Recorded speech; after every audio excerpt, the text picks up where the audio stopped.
Nesse trabalho, vamos apresentar os aspectos da relação do governo do território de Roraima e os estudantes no período ditatorial. Nas décadas de 1960 e 1970, o movimento universitário brasileiro se transformou em um importante foco de mobilização social. Basicamente, eles tinham uma capacidade de mobilizar um número bem grande de estudantes para participarem da vida política no país. Em nível local, o governo estabeleceu estratégias de cooptação dos estudantes que foram bastante eficazes para a contenção da oposição à ditadura. O Território Federal do Rio Branco foi o território federal brasileiro desmembrado no dia 13 de setembro de 1943, no Amazonas. No ano de 1962, mudou seu nome para Território Federal de Roraima. E em 1988 foi extinto e deu nome a Roraima. Que a sua capital continua sendo Boa Vista. Os concursos culturais foram uma estratégia dos governos militares de aproximação com a juventude. Por isso, o governo apoiava concursos de beleza, onde eram realizadas competições exclusivas para estudantes. A proliferação de concursos de beleza em Roraima esteve provavelmente relacionada ao sucesso popular do concurso Miss Brasil, pois as disputas locais preparavam as candidatas para representar o território em nível nacional. Com isso, é possível observar o interesse do governo territorial no popular concurso de Miss, que era incentivado com homenagens, prêmios e passagens para as eleitas. Nesse período em Roraima, o governo territorial oferecia bastante incentivo na área do esporte, apresentando diversos investimentos e várias modalidades diferentes.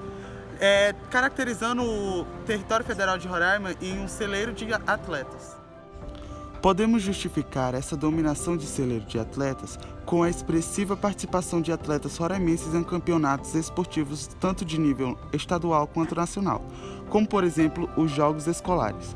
Nesse período, muitos atletas e equipes se destacaram, como por exemplo, em 1975 a roraimense Marlene Gomes do Nascimento, quebra a marca brasileira de salto em distância. No ano de 1976, a Seleção Infantil de Basquete de Roraima foi vice-campeã nacional. Em 1978, a Seleção Feminina Roraimense de Handebol conseguiu ficar entre as 5 melhores do país nos Jogos Escolares Brasileiros. Essas conquistas vieram desde o ano de 1968, em que as escolas públicas protagonizavam os Jogos Escolares de Roraima, tornando assim o principal torneio desportivo no local. Todas essas conquistas da época eram publicadas no Jornal de Boa Vista. O caráter festivo que essas reportagens do JBV atribuíam aos torneios esportivos e os demais concursos e competições ocorridos sob a batuta do governo territorial era de extrema importância para promover o apagamento das diferenças e auxiliar na forja identitária que unia os jovens na representação de suas escolas, clubes e, sobretudo, de seu torrão pátrio. Além disso, a festa jogava sombra sobre a política concentracionista que em Roraima, assim como no restante do Brasil, continuava a garantir a diferenciação social entre o campo e a cidade, o indígena e o colonizador, o centro e a periferia. Segundo o IBGE, no ano de 1950, existiam apenas 20 unidades escolares em Roraima. Já nos anos de 1960, o analfabetismo atingia 50% da população. Apesar disso, haviam 2 instituições de representação estudantil. O que as fontes respondem é que entre estudantes e governo não houve, em 1964, choque, mas a manutenção de uma relação fisiológica que garantiu que em Roraima os interesses de militares e estudantes convergissem nos anos que se seguiram.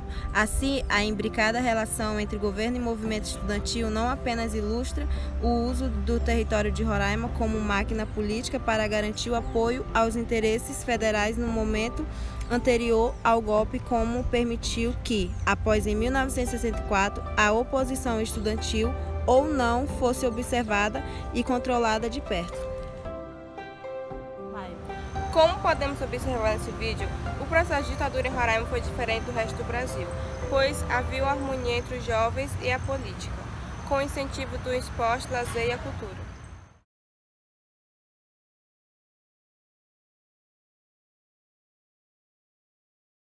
Os concursos culturais foram Aspectos da relação.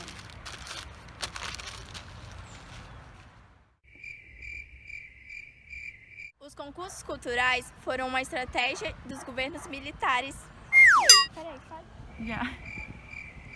Calma, tá vindo. Os concursos culturais. Vai. Que porra é essa, Danilo? Os concursos culturais foram uma estratégia.